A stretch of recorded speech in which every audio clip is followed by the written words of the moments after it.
राधे राधे, जय श्री कृष्णा। आज हम लेकर आए हैं कार्तिक माह की कहानी। कार्तिक माह का महीना प्रारंभ हो चुका है। इस माह को बहुत ही पवित्र माना गया है।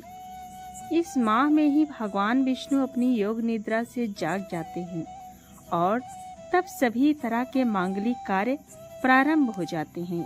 इसी कार्तिक मास में दीपावली का महापर्व आता है। पुराणों में कार्तिक मास की महिमा का वर्णन मिलता है।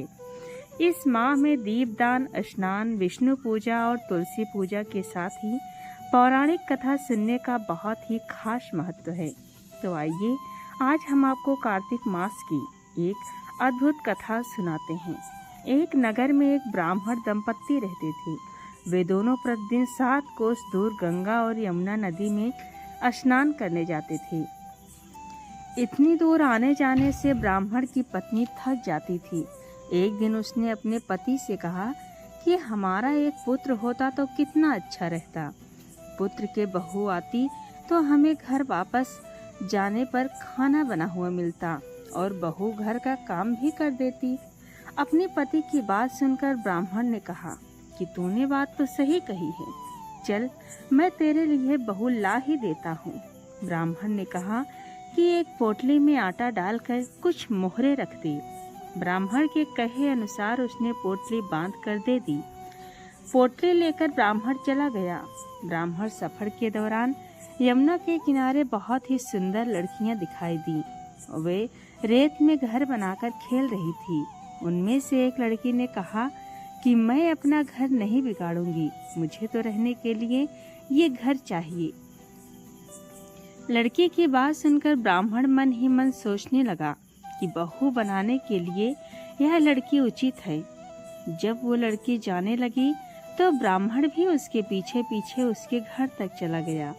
वहां जाकर ब्राह्मण ने उस लड़की से कहा, बेटी, कार्तिक माह चल रहा है, इसीलिए मैं किसी के घर का खाना नहीं खाता।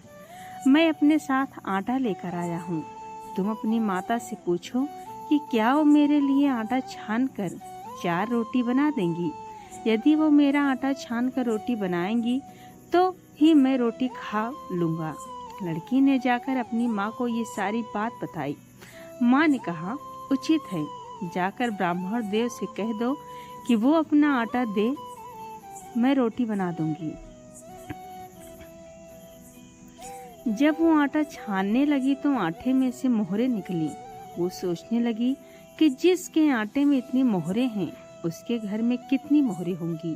जब ब्राह्मण खाना खाने बैठा तो लड़की की माँ ने उस ब्राह्मण से पूछा, क्या आपका कोई लड़का है और क्या आप उस लड़के की सगाई करने जा रहे हो?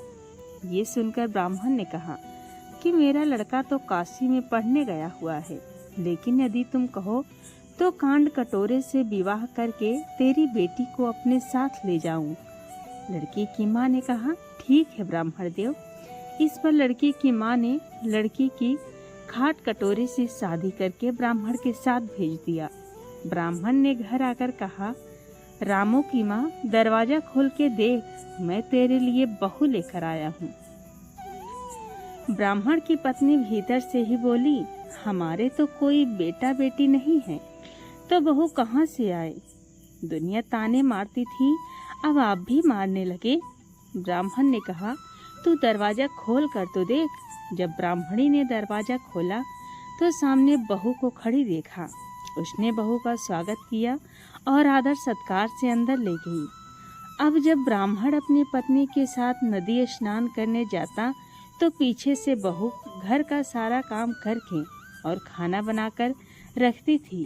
वो उनके कपड़े धोती और रात को हाथ पैर भी दबाती। इस तरह बहुत दिन बीत गए। ब्राह्मणी ने अपनी बहू से कहा कि बहू, कभी भी चूल्हे की आग मत बुझने देना और मटके का पानी खत्म मत होने देना। परंतु एक दिन चूल्हे की आग बुझ गई। ये देखकर बहू घबरा गई और भागी भागी अपनी पड़ोसन के पास गई और कहा कि मेरे चूल्हे की आग बुझ गई है, मुझे थोड़ी सी आग चाहिए। मेरे सास ससुर सुबह 5 बजे से गए हुए हैं, वो थके हुए घर आएंगे, इसीलिए मुझे उनके लिए खाना बनाना है। ये सुनकर पड़ोसन ने कहा कि तू तो बावली है, तुझे ये दोनों मिलकर पागल बना रहे हैं। इनके कोई पुत्र नहीं है, ये निसंतान है। बहू ने कहा, नहीं ऐसा मत बोलो, इनका बेटा तो बनारस काशी में पढ़ने गया हुआ है। इस पर पड़ोसन ने कहा कि ये तुझे झूठ बोल कर लाए हैं, मेरी बात सच मान, इनके कोई बेटा नहीं है।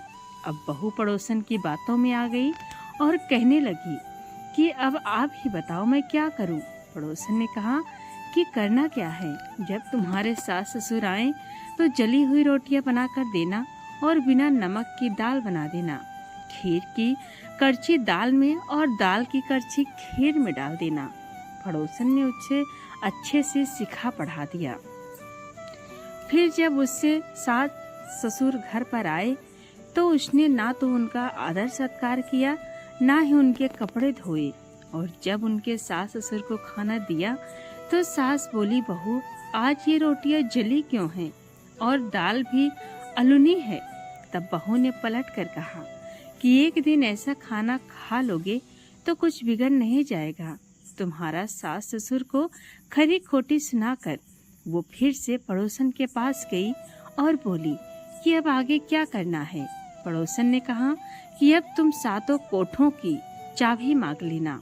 अगले दिन जब भी स्नान करके के लिए जाएं तो बहू अड़ गई कि मुझे तो सातों के सातों कोठों की चाबी चाहिए।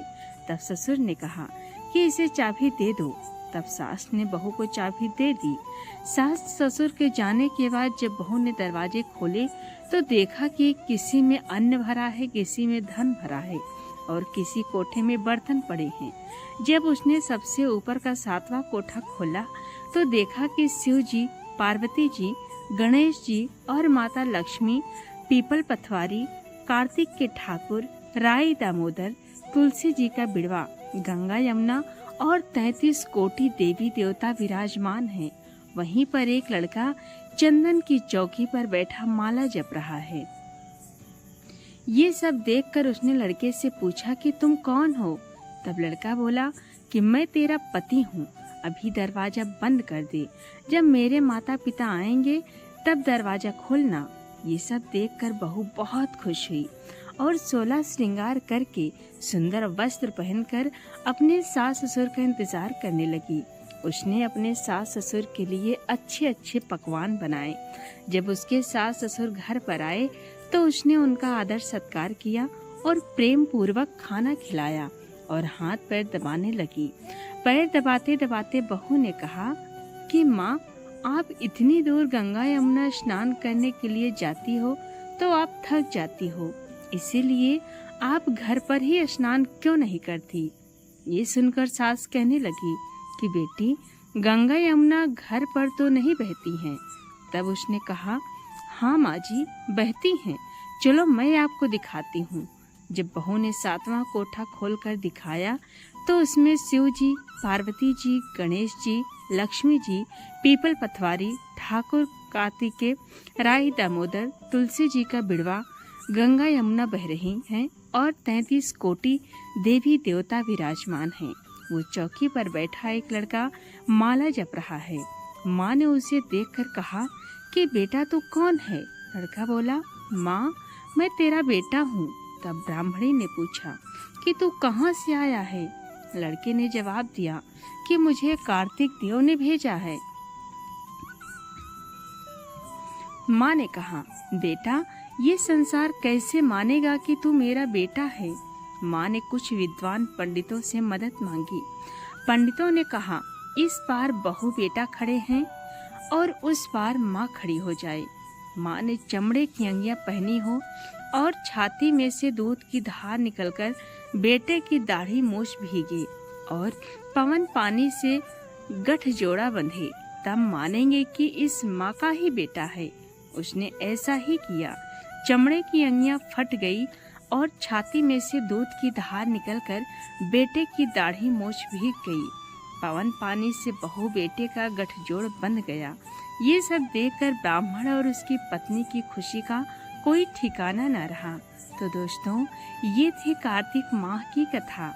हे कार्तिक के ठाकुर, जैसे ब्राह्मण और ब्राह्मणी को बहु बेटा दिया, वैसे सबको देना। कार्तिक मास की कथा कहने, सुनने और हुंकारा भरने वाले सब पर कृपा करना कार्तिक देव। तो ये रही दोस्तों कार्तिक माह की कथा। आपको कैसी लगी कमेंट में ज़रूर बताएं। और हाँ, इस कथा को जितना हो सके अपने दोस्तों में शेयर ज़रूर करें, लाइक करें, कमेंट करें। चैनल को सब्सक्राइब करना तो बिल्कुल भी ना भूलें, क्योंकि हम आपके लिए इस तरह की कथाएं हमेशा लेकर आते रहेंगे। बोलिए जय कार्तिक देव की।